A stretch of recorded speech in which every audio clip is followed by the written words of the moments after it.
welcome to the TheShakerBison newspaper podcast. I'm here joined with a special guest, Mr. Couture, and we have a list of questions that was written by different people and put into one thing for me to ask him. All right, starting off with number one. What is your favorite football team? Well, my favorite football team is Shaker, obviously. In the NFL. In the NFL. New York Giants are my favorite football team. I'm ashamed to admit it because they are absolutely horrible. But really, Understandable. It's the New York Football Giants. Really, as I've gotten older, I've kind of liked the college game a little bit more, and I just like watching all the college teams. But on a Sunday, that's my team. My son likes the Chiefs now, so that's like my second favorite team. And we went to Kansas City earlier this year. We went to a Chiefs game where they played the Giants, and it was a great time. But Giants are my team, followed second by the Chiefs. That was a good list. All right, second question. What is a quote that you live by? I mean, this is very self-serving, but I kind of say, like, it's my own quote, right? It's a great day to be a Bison. That's like how I live because I spend, most of my life here, and I love being here, and I love the kids, and I love the energy. The Shaker community. Yeah, and in the community, and I really do mean it. So that's the quote. My own quote, which it seems very selfish, is it's a great day to be a Bison. I love living by that. But one thing that I didn't say or wasn't smart enough to say is I always, and I tell students this too, is write your failures in sand and write your successes in stone. And so, when something bad happens, get rid of it, wipe it out. But when something good happens, recognize that, acknowledge it, and use it. So I like that. I like the permanence of something good and the ability to sort of wash away the bad. That's a very good quote. It's like self-motivating, I guess, to just erase yourself from the past. Yeah, life is just a journey of self-improvement, right? Even when you get to be an adult, every day I'm just trying to be better, and that's kind of what it is. And we can get stuck in this really bad spiral where we're just like the things that we did wrong that day, or what we could have done better, and we so often don't think about all the things that we did amazing. Like sometimes you have to say to yourself, like, I got up today and came to work or came to school, and that's awesome. Like I kicked butt today, and yeah, a lot of times we don't recognize that because we're like, oh, I did this wrong. Come on. It's good to look at the good in things. Have to. Okay. Next question. What is your favorite music artist or band? So I have a very eclectic. I like a lot of different music. That's probably a very that's a cop-out answer. I grew up in the late '90s and the early 2000s. So when I'm really feeling it, if I'm going for a run, I really love late '90s hip hop. I love Biggie. I love Tupac. I love P. Diddy. I also have this really strong affinity for early 2000s boy bands. So I love NSYNC. I love Backstreet Boys. I love those songs. I don't know why. It's the beat gets going. And I really feel very nostalgic to listen to. Yes. And lately my wife has been getting me, and I'm really ashamed to admit this, but she's been getting me more into country music, and not the real twang country music, but the newer one, but Zac Brown Band. So I like that kind of stuff. Zac Brown Band country. is good. Yeah. I like them. They are pretty good. So I'm getting older too. So I can't roll up to my son's elementary school listening to listen to Biggie. So I have to adapt a bit. So yeah, that makes sense. All right. Now, getting more into you, what type of student were you in high school? Did you play a sport? Sure. So I was I was an athletic student. I played football, and I played track. I threw the shot put in track when I was in high school. I played lacrosse for one day, and I love this. Is one of my favorite stories. Can I tell it? Mm-hmm. So one of the lacrosse coaches was one of my favorite teachers, and he had said to me, "We really need a goal." He taught social studies. Social studies. Yep. It's often how it is. Yes, and he said we need a goalie. And back then, you guys didn't know this, but I was very big. Even 5 or 6 years ago, I've lost 80 pounds. Really? You guys weren't Wow. even here, so I'll show you a picture, or maybe we can put it in, and you can put it in there. But if we find a picture, we will put it in. I'll send it to you. I don't care. All right. So they needed a goalie, and I was a big dude, and so I didn't know anything about lacrosse. And I said, sure, I'll come out and try it. And the guy had given me a stick, and so I show up the first day, and he gives me a helmet, and he gives me the shoulder pads, and I was thinking more like hockey goalie because I didn't really know much about the sport. But he didn't give me much, lacrosse goalies don't wear really anything. And the gloves. Yeah. And he puts me in the goal. I'm like, all right, this will be okay. I'll learn. And we had a very good lacrosse program. And and the first kid comes up. At Shaker? Yeah, no, I grew up in central New York at this Oh. high school called Ithaca. And the kid shoots the ball, and I don't see it, I just hear it. Like, right? And I look at the coach, and I'm not one to, like, I always respected my teachers. And I walked in and I said the F word. I said, F word this. I handed him the lacrosse stick, and the next day I was on the track team because I mean, are you crazy? You got to be crazy to be a lacrosse goalie. Like that must have been scary. All props in the world to Ryan Maz, who stands in the goal and just eats lacrosse balls. But you have to be crazy to be a lacrosse goalie. And so that was my one day of being a lacrosse player. So academically, I loved math. Yeah. That was one of my favorite subjects. I love the objectivity of it. That's interesting. Yeah, I loved global history because of the teachers. They were amazing.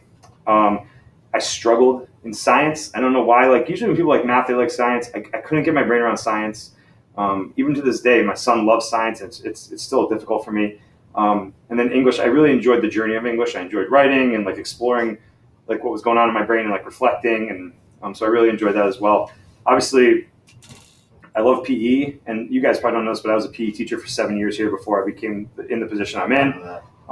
So I was here for 7 years as a PE teacher, and that was really my true love, was like doing that and coaching. And I was a varsity football coach here and a varsity track and field coach here for a while. So like that, I always loved that, and those people were the biggest influences in my life in terms of like the direction I was going to go.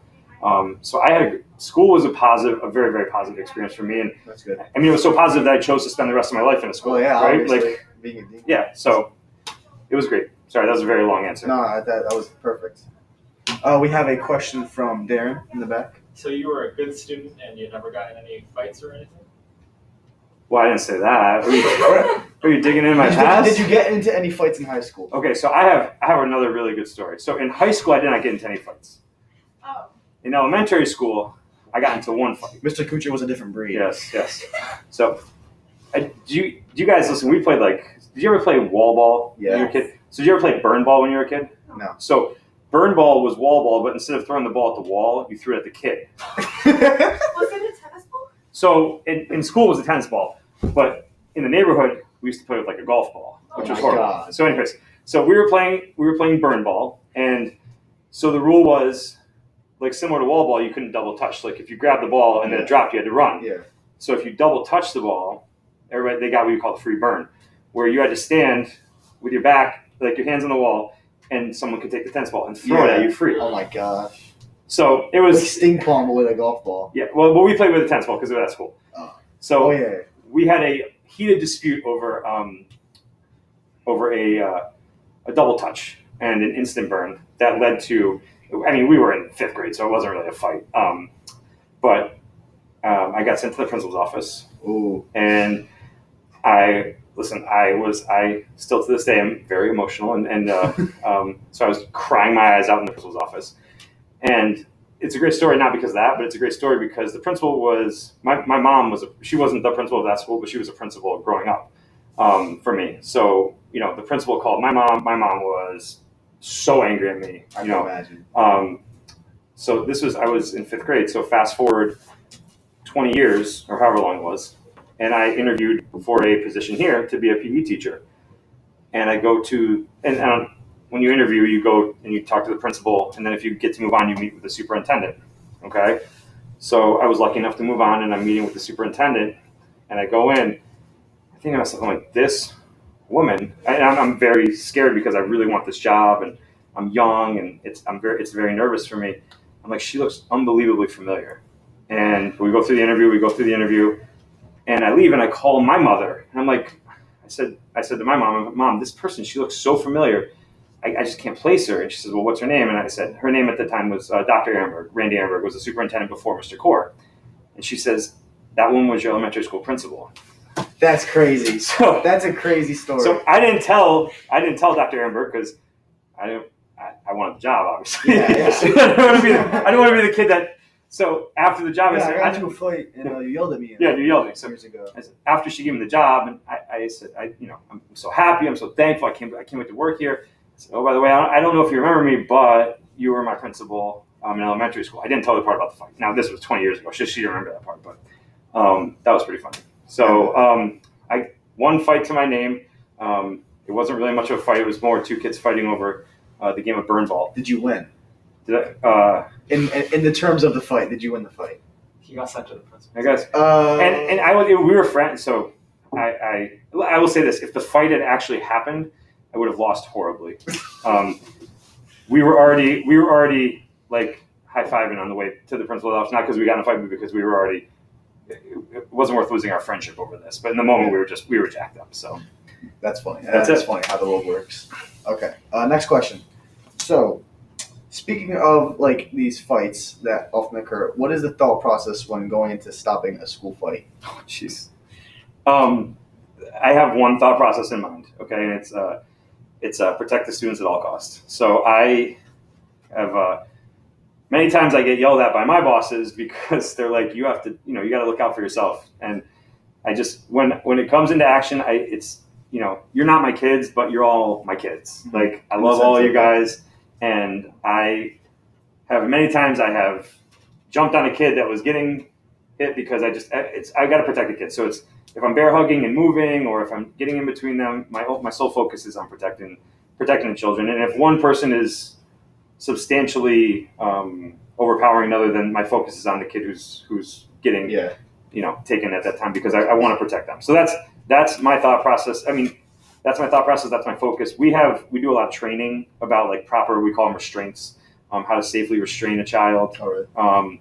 So that training also goes through. You had to make sure you're doing it properly, so you're not going to injure the kid or injure yourself. But if it came down to doing something to save myself or save the kid, I'm always going to save the kid first. I'll be fine. I'll be fine. So, Mr. Couture can deal with any fight. Okay, It's a different breed. I'm a different. I don't like, and it upsets me. So like I know like I'm in a lot of things, and that's kind of for like a minute in the fall or whatever. I was like Snapchat famous, and I hate that stuff because like that's the first what's going on. Well, and first off, I don't want to go on. Period, and it's I like our school not being known for that. So, not being known in the negative light. Yeah. All right. What do you think that you would switch your life with, like as average Shaker student during midterm week? Like, would you put yourself in their shoes during the midterm week? So I wouldn't put myself in. I say this to you guys all the time. You could not pay me enough money to go back to be a high school student. It is so difficult. So like midterm week or not, like especially midterm week, but any day, just the pressures that you guys live under, it's so difficult. Like we didn't have, and I'm not that much older than you guys. I mean, I probably am now, but like it's just we didn't have social media. So even if I was angry at all my friends or whatever was going on, like when I went home, I got to go home, and I got a break from everybody, and everybody got a break from us, and there's never a break anymore. Right, there's no break for you guys. You never get to turn it off, and do it. I don't know how. I give you guys so much credit for being strong enough to every day do it, and do it with a smile on your faces, and like do the right thing. It's really, really awesome. It does get hard sometimes. I can't imagine. Yeah, and so like, what kind of advice do you think that you would give to a student who's dealing with a lot of stress at some point? I think what the stress is. It's so hard when it involves you or you're in the moment. It's to take a step back and try and get some kind of perspective. And that's super easy for me to say. And I think that can be really frustrating for the kids sometimes, because to them, it's the biggest thing going on in the world, because it's their life. It's the biggest thing, right? Whether it's a breakup, it's a test, or it's two friends that are no longer friends. That's their whole world. And you have to live through it to understand it, that in your life, and even in your high school career, that thing that's going on right there, it doesn't define you, and it's going to be gone quickly, and you're going to be on to the next thing. The somewhat small benefit to you guys living in this constant news cycle is that even the most absurd thing that gets captured is pretty much old news the next day. That is true. And there's always new stuff happening. Right, there's always new stuff, and there's always constant stimulus for you guys. So, but when it's happening to you, it's your entire world. It feels like the world's ending. Yeah.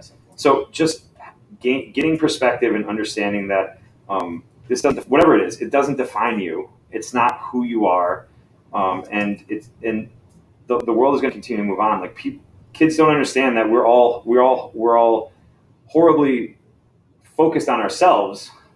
You know, we all think that everybody's looking at us, but like you think that, I think that, so I'm not looking at you. You're not looking at me. We're all thinking. We're all looking at ourselves. Everyone thinks that like all the attention's on you at the time, but right. It's not always that case. Right. And well, just think about that. When everybody thinks that, nobody's attention is on anybody but themselves. Yeah.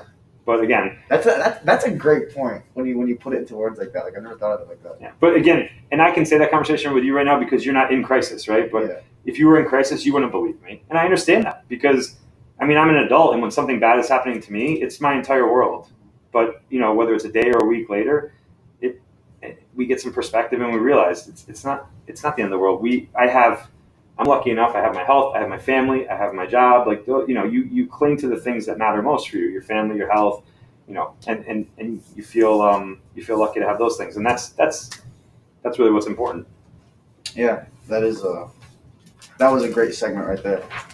Now moving on, what determines if you may not know the answer to this, but just to ask, what determines if some departments get more funding than others in Chigger?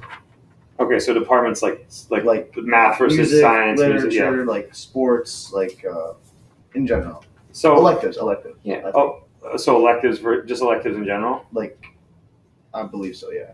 So there's essentially there's certain monies that are allocated based on the current budget. This is really a weird dynamic. We went from telling stories. Yeah, I don't know. I had to move. No, on. it's okay. No, it's okay. Yeah. But so Yeah. basically, I had to switch it up. I'm sorry. Imagine we have the money. Like every department has the money that they have now. Yeah. And I don't know how. I could explain to you how they got there, but I would have to do some research, and you would be bored to death.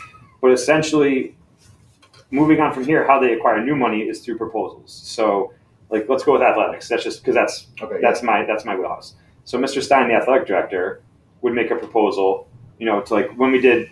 Were you here when the gym wasn't when the performance fitness gym was just a regular gym? No. So that used to just be like a little gym. So Mr. Stein and Mr. Statlander put together a proposal, and that proposal is what it's going to cost, what's the benefit to the students, what's the benefit to the community, what's it going to do for us, versus how many people do we need, the equipment we need, what's the cost going to be. And essentially when they write up that proposal, it then gets presented to the Board of Education. They vote on it, yes or no. If it gets approved, they have the money, and then there's a whole process to how we pay people to get that work done.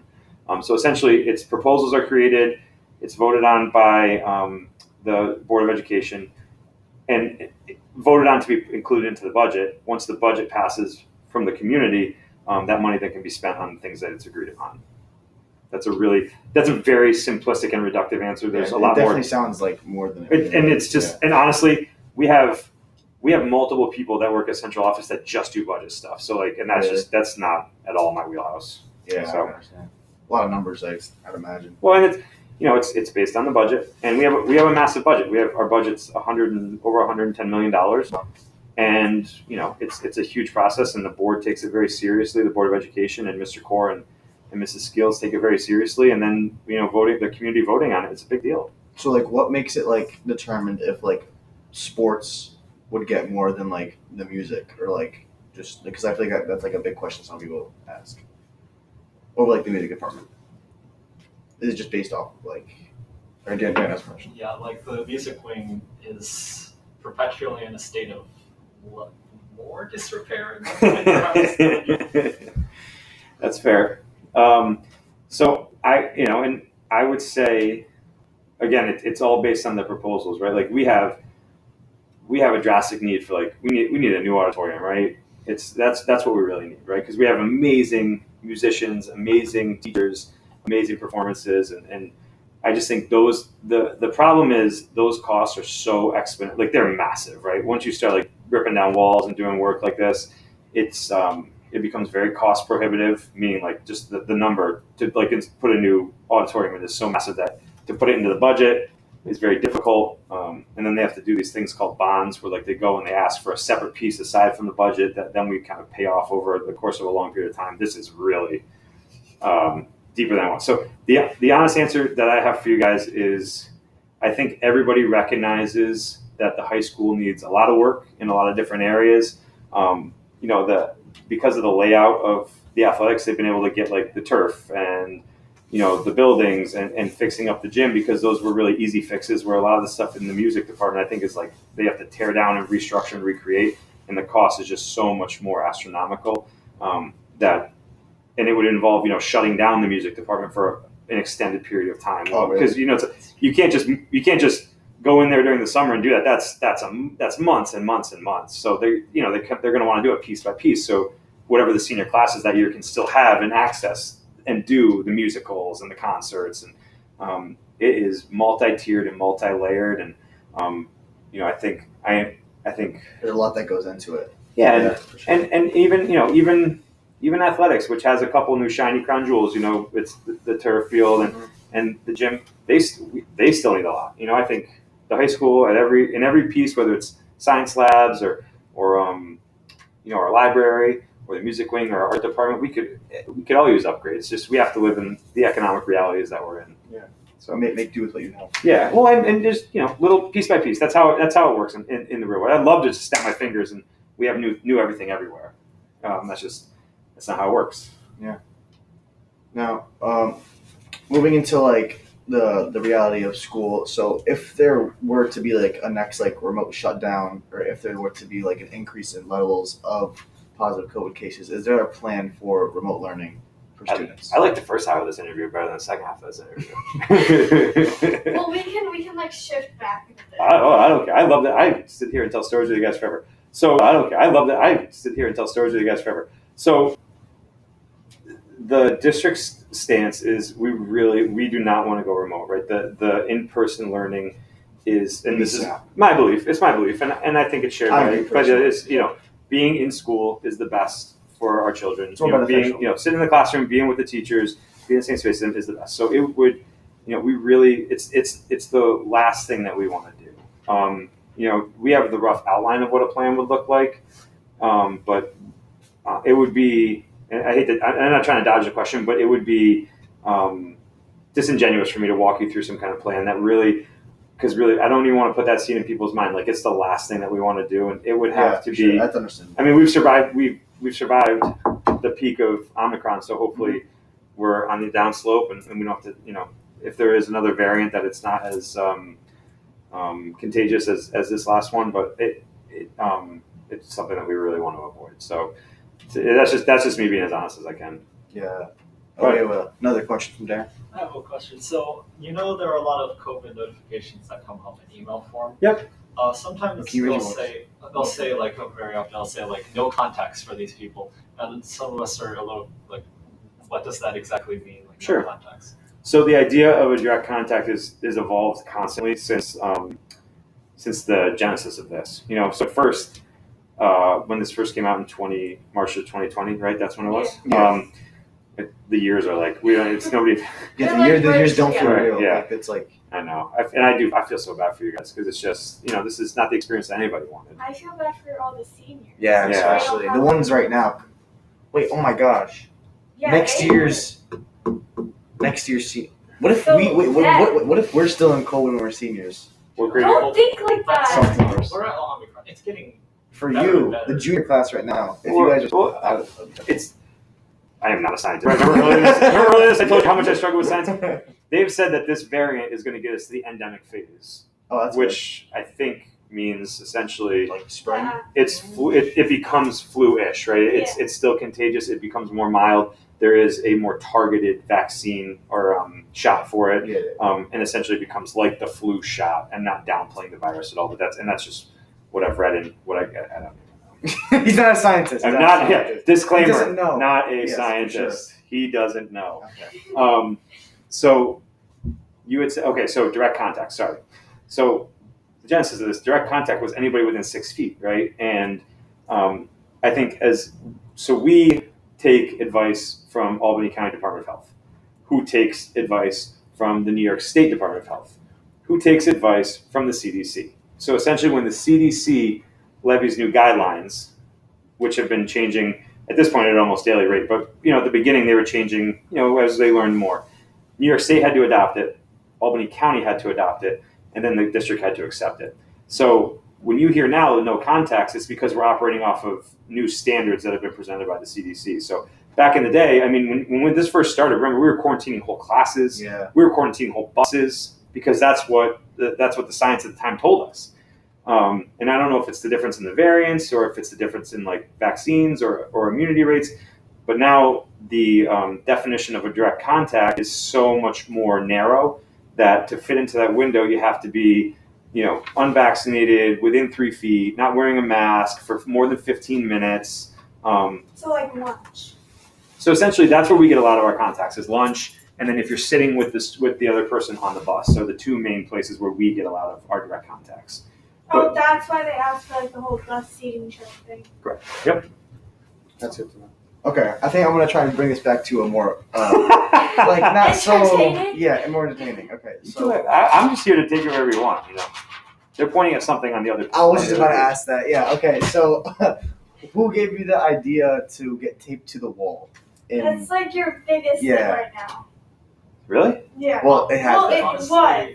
Now, I kind of never saw your face before, and then I walked through the hall and you were taped to the wall, and I was like, oh, okay, that was okay, and then I kept on walking. Fair enough. So, you guys are all sophomores? Yeah. Well, he's a junior. You're a junior. So, 4 years ago, we did this. And the nice thing about high school is every 4 years, I have a whole new set of people. So, I can do the same tricks on you guys that I did 4 years ago, and it seems brand new. So, well, now it's. I'm divulging your secrets, like the magician's secrets revealed. So we had a really, really great forward-thinking senior class that was really focused on community service and raising money and raising awareness for specific causes. And there was a student here, his name was Jack Cheney, who now goes to Siena and plays lacrosse for him. He's a really great kid and does a lot of stuff with like inner city youth and lacrosse. And like he's always been a very great global citizen. And he had come to me and said, we're trying to raise money for this organization.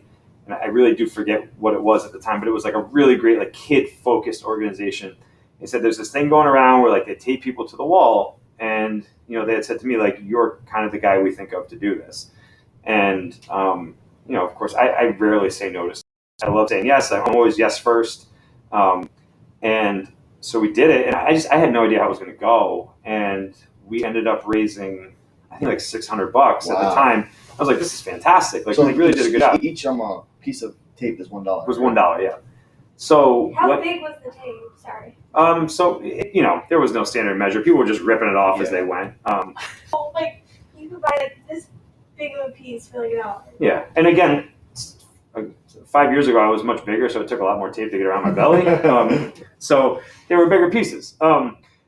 So this year, Miss Lanahan and the senior class were attempting to raise money for a deposit for the senior prom because they needed to reserve a space, and it's difficult because they haven't had the chance to fundraise, and but without a deposit you can't secure a location. And we compete for venues with the same, like with weddings and things like that, and weddings are super backed up, so they're booking all these places, and so the senior class is running out of time and running out of places, and they're not going to hold a place without a deposit, so they needed to have funds, and that they did some pre-sale tickets, which got them close, and they did 50-50 raffles. They worked their butts off to raise money. They had come to me and said, listen, this is an idea that we think we could do. I think probably one of them had maybe seen it from 4 years ago.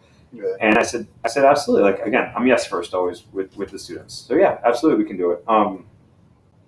So we started promoting it, and now, again, we have social media is much bigger now, and we're smarter, and we have a better presence on how to do things. And so we started promoting it earlier, and before we even started, we had people pledge money. We're saying like, hey, this is what it's for.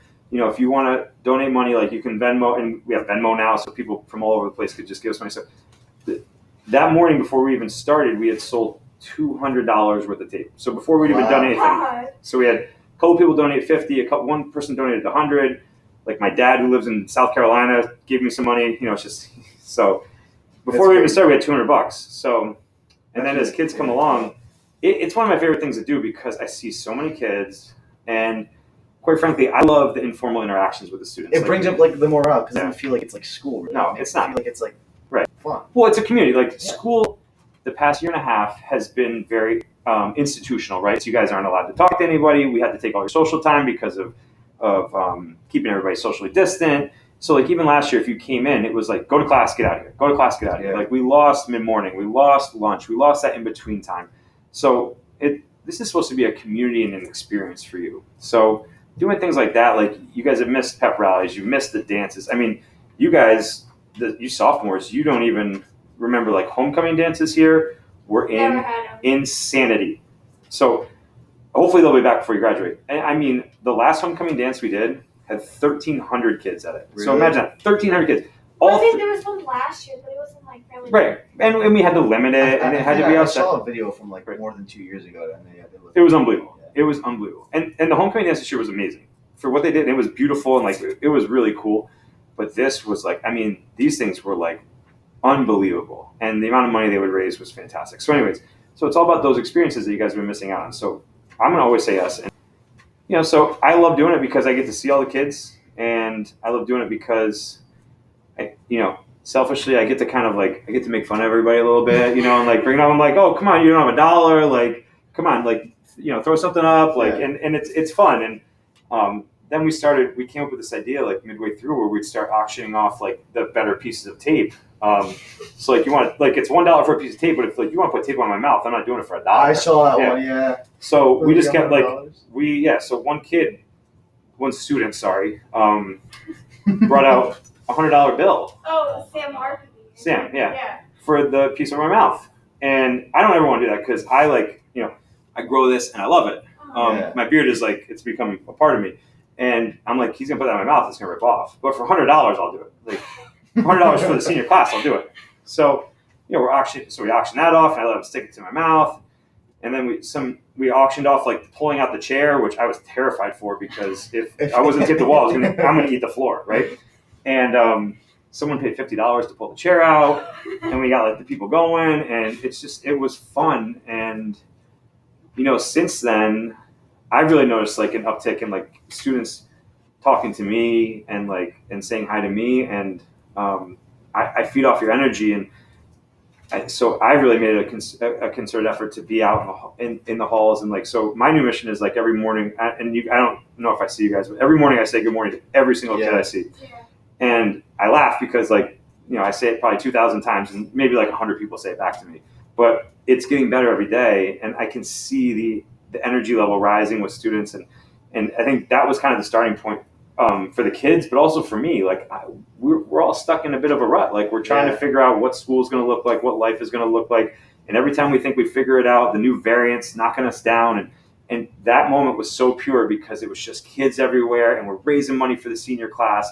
We're all having a blast, and it's like this is what your high school experience is supposed to be. People aren't like used to seeing like stuff like that happening because when they think of like Mr. Couture, like if they've never seen you before, they think that you look like a very like serious like dean, like you know what I'm saying? The beard doesn't help either. I look like a grizzly guy. I know. But like so then when they see you taped to a wall and they see you again, they're gonna say. I mean, I think like the role that you have in like the student body is like very like exciting, especially for like the students, because it's like we can like actually like have like a connection with an administrator, and it's actually like kind of comforting because like no, that not all administrators are like very all serious and like all business. That's like you're gonna make me cry for a second. That's the biggest compliment, and I will say the administrative team here is great. I love our team, and I will say like so I work with Miss Fox. She's all principal, right? And she does an amazing job she does such a good job, it allows me to do things like that, right? Like she is doing really, really big picture things, moving the school forward, and it allows me to sort of come down and work on those other things where like I can kind of like be a little bit more like, out in the building a little bit more. And I know she wishes she could do that too a lot more, but it's just, I wouldn't be able to do it without her. And that means the world to me. That's like the nicest thing anybody's ever said to me. So I really appreciate that. That's good. One of my friends actually has a question for you. Sure. Why are you a Liverpool fan? Oh my God, that's such a great question. Tottenham. Oh, Tottenham. So, why am I a Liverpool fan? I love talking about this stuff because I just have Someone once told me that like a good teacher or a good like like a good teacher can turn it, or a good interviewer, can turn an answer into a story, right? You have a story for everything. That's always been a goal for me, and sometimes it makes conversations so long. But so anyways, so I'm a Liverpool. It's entertaining. It's fun. Yeah, I'm a Liverpool fan because So I have two children. One is 8 and one is 6. When we've had our first child, your life changes. You'll one day learn this. Your life changes drastically, right? You no longer sleep. Like sleep is not a thing. So my wife and I had made an agreement, and the agreement was she would do the nights and I would do the mornings. So she would be up until midnight, and then anything after and our son would sleep, but anything from 3 a.m. on was me, and I was fine with that. I've always been good with waking up early in the morning. So I would say, at 3 a.m. I get up, and when a child is newborn, they don't really do much. They just kind of lay there. So I needed something to watch, and I said, well, what am I going to watch? I love sports, but there's no sports on at 3, 4, 5, 6 in the morning, and soccer was starting to become really big around here in the school, more and more popular. And I said to the kids, tell me a little about soccer. What can I watch? Who should I follow? And a couple of kids were like, you got to do English Premier League because it's on all the channels. You can watch it. It's okay. I said, you need a club. And a couple of kids were like, don't do any of the Manchester clubs. They're Big Ten. You're going to seem kind of a bandwagon fan. And I said, okay, I don't want to be them. And I said, but I do want a good team. And I also want a team that I can watch. Because, if you pick some random team, they're never going to be on TV. Mm-hmm. And, they're going to lose. And then I'm going to be upset. So someone said to me, well, decide between Tottenham or Liverpool. And I'm like, okay, fine. And so I'm doing a little research, and I just loved something about it, the community aspect. And again, this is my whole life, right? The community aspect drew me to Liverpool, and they're my favorite team of all of my sports now. So I've been a Liverpool fan for 8 years, but I love them more than Giants. I love them more than the Yankees. I love them more than they are. It's a global connection. That's why because everyone watches soccer. And that's the thing. I've met people. They're shaking their heads back there. They don't watch soccer. I do. And and in bringing in my son now, and we learn, and so it's just we learn the songs, and we go out and meet other people and Liverpool supporters, and there's a local Liverpool supporter club, and it's just we just love it, and they're a great community. They do fundraisers where we like Toys for Tot drives and things like that. It's incredible. And I'm like, this is the club. I could not see myself supporting any other club. I just love everything about it. I hate those other clubs. I hate the Manchester clubs. I'm actually Tottenham. I'm okay with. They don't really. I don't dislike them, but they're a neutral. Yeah, they are. But I love the Live Bird. I love You'll Never Walk Alone.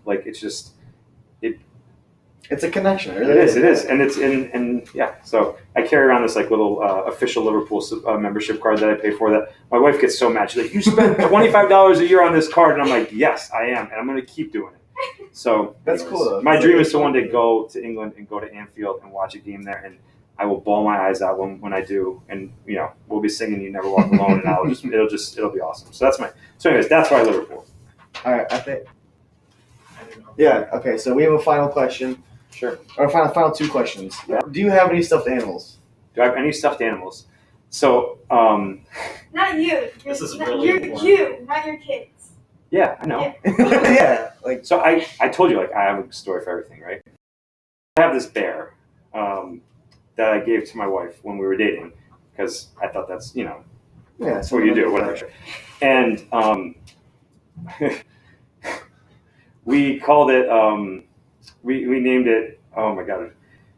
We named it Jackson. We named it Jack. We call it.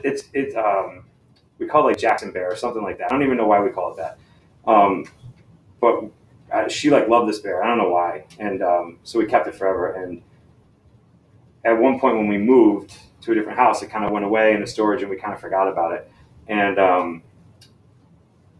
when we had our first child, we were arguing aggressively about the name. Right.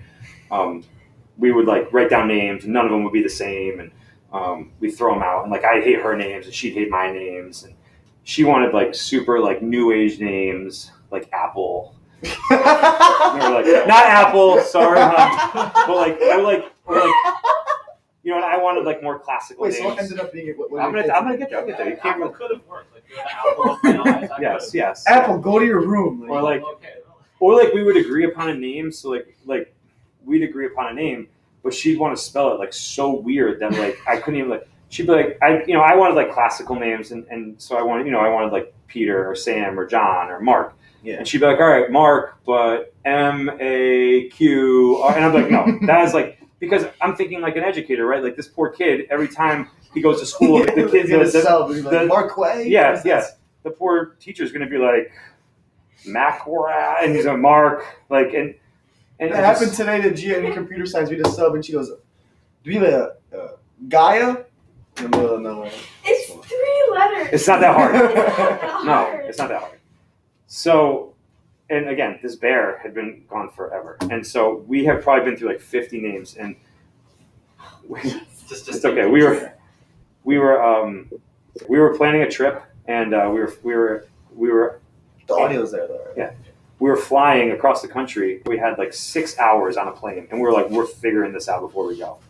And we are ripping through names, and we're probably 30 in, no commonalities, hate all of them, and we finally get on a name, and it's like, we'll talk about the spelling later, but the name we land on, without any remembrance of this bear, is Jackson.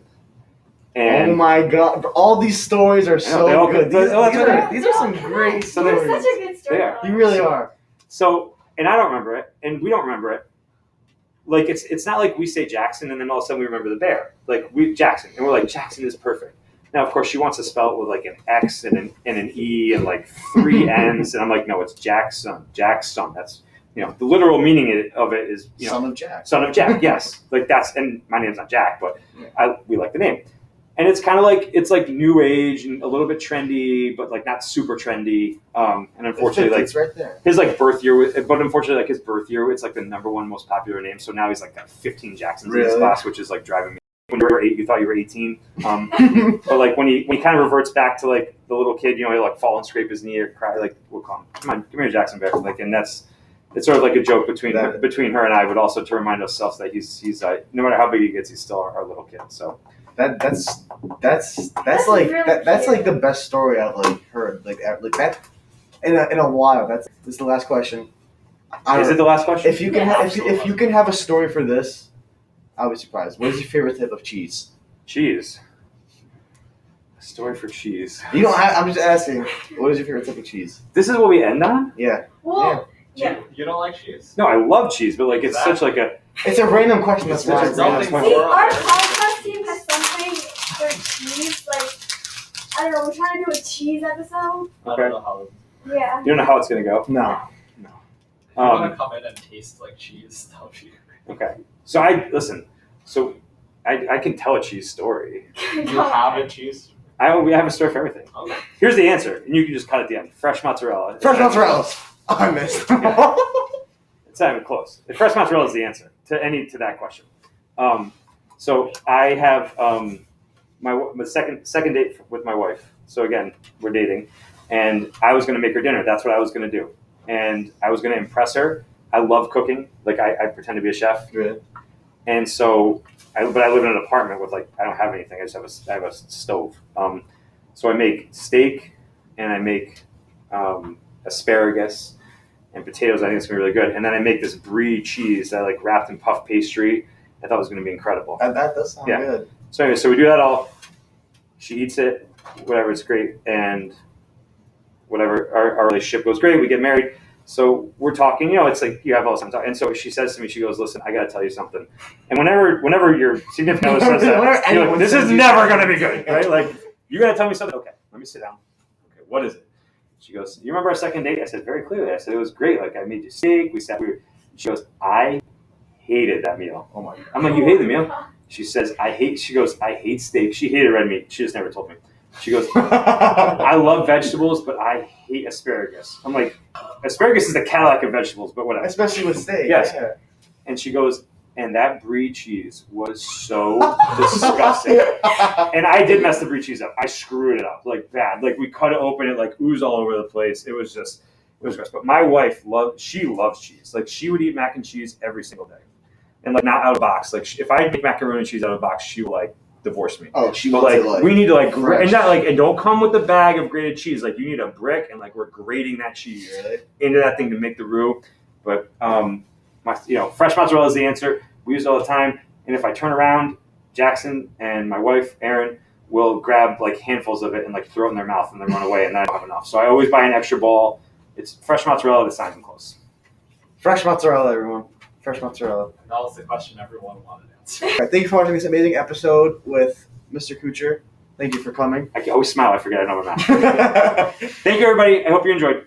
And Okay. yeah. Thumbnail.